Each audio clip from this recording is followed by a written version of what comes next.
요한복음 성경 공부를 시작하겠습니다. 오늘 성경 공부는 15장입니다. 15장의 가장 중요한 내용은 내 안에 거하라, 이러한 내용의 말씀인데요.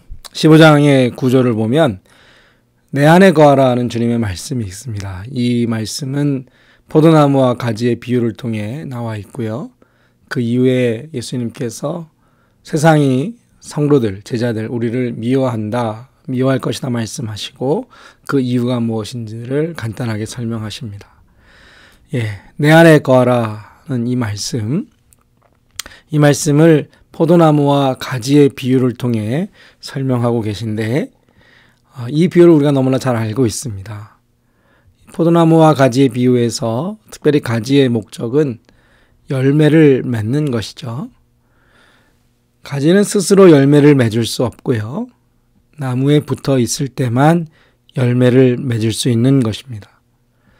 그러나 가지가 열매를 맺지 못하면 그 소용 가치가 없기 때문에 잘라 버려져서 불에 태워질 수밖에 없는, 당시에 유대인들은 포도나무를 많이 재배했기 때문에 이 이야기를 이해하지 못하는 사람은 아마 없었을 겁니다.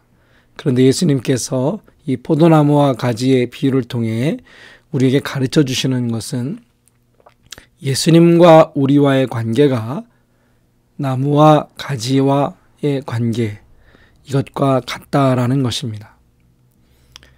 가지가 나무에 붙어 있지 않고는 살 수 없는 것처럼 예수님께서 포도나무가 되시고 우리가 가지가 되어서 우리는 예수님과 함께 있을 때에만 모든 것을 할 수 있고, 그러나 예수님을 떠나서는 아무것도 할 수 없다라는 것을 예수님께서 말씀해 주시는 겁니다.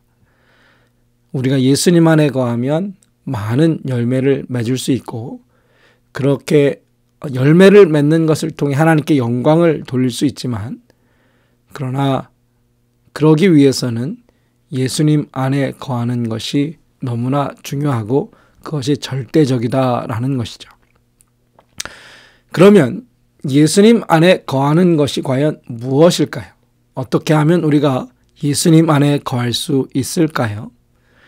예수님께서 예수님 안에 거하라 말씀하시면서 이어서 말씀하시는 것이 나도 너희 안에 거하겠다라고 말씀하십니다. 너희가 내 안에, 내가 너희 안에. 그렇기 때문에 우리가 예수님 안에 거한다라는 것은 사실 예수님께서 우리 안에 거하시는 것과 다르지 않습니다. 요한복음 전체에서, 특별히 요한복음 1장 12절 서론에서 예수님께서 이 땅에 오셨고 그 예수님을 영접하는 자, 곧 그 이름을 믿는 자에게는 하나님의 자녀가 되는 권세를 주신다 말씀하셨는데, 우리가 예수님 안에 거하는 것은 예수님을 믿음으로 우리 안에, 우리의 마음과 우리의 삶에 영접하는 것, 그것이 우리가 예수님 안에 거하는 것입니다. 예수님께서는 이어서 더 구체적으로 예수님께서 우리 안에 거하시는 것이 바로 예수님의 말씀, 예수님의 계명이 우리 안에 거하면, 우리가 그 말씀 안에 거하면 바로 우리가 예수님 안에 거하는 것이다 말씀하셨습니다. 예수님께서 여러 말씀을 하셨고 수많은 가르침을 주셨는데, 특별히 오늘 본문에서 또 요한복음 15장에서 예수님께서 의미하시는 말씀이 무엇일까요? 이것은 우리가 그 앞장에, 또 그 앞장에서 예수님께서 제자들에게 발을 씻기시고 또 새 계명을 주시는 그것을 이어서 설명하며 생각하면 이해할 수 있습니다. 떠나시기 직전에, 십자가를 지시기 전에 유언처럼 주신 가르침과 말씀은 겸손히 발을 씻겨주시면서 너희도 이와 같이 행하라, 그러기 위해 본을 보이셨다 말씀하셨습니다. 그러므로 예수님의 말씀 안에 거한다라는 것은 그 사랑의 계명, 새 계명을 지키고 순종하는 것인데, 예수님께서는 오늘 말씀에서도 내 안에, 특별히 내 사랑 안에 거하라, 그렇게 말씀해 주셨습니다. 우리가 예수님 안에 거할 때에만 모든 것을 할 수 있고 우리가 기도하는 모든 것이 응답받고 많은 열매를 맺을 수 있는데, 예수님 안에 거한다라는 것은 오늘 조금 전에 우리가 보았던 것처럼 그 사랑의 안에, 그 예수님의 계명 말씀에 순종하여 서로 사랑하는 삶을 이룰 때에 우리가 예수님 안에 거할 수 있습니다. 이처럼 예수님을 따르는 삶, 그것이 바로 예수님 안에 거하는 것인데, 예수님을 따르는 것은 바로 하나님 아버지의 뜻을 따라 예수님께서 온전히 순종하시는 그 삶을 우리도 똑같이 따라가는 것입니다. 오늘 말씀 1절에 나는 참 포도나무요 내 아버지는 농부라 말씀하셨습니다. 포도나무와 가지가 연결해서 열매를 맺는 것은 농부이신 하나님을 기쁘시게 하는 것입니다. 우리가 예수님 안에 거하여 열매를 많이 맺으면 그 영광을 받으실 분은 오직 하나님이시죠.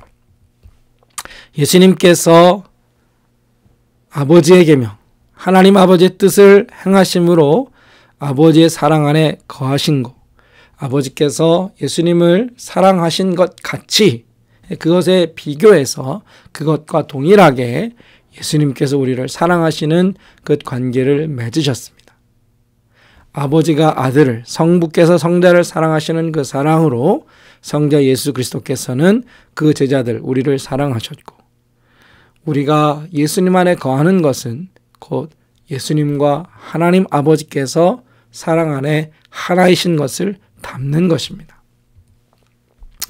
예수님을 따르는 삶, 그래서 결국 사랑하는 것이다 말씀하셨는데, 사람이 친구를 위하여 자기 목숨을 버리면 이보다 더 큰 사랑이 없다라고 주님 말씀하셨습니다. 이 말씀을 주신 이유가 무엇이죠?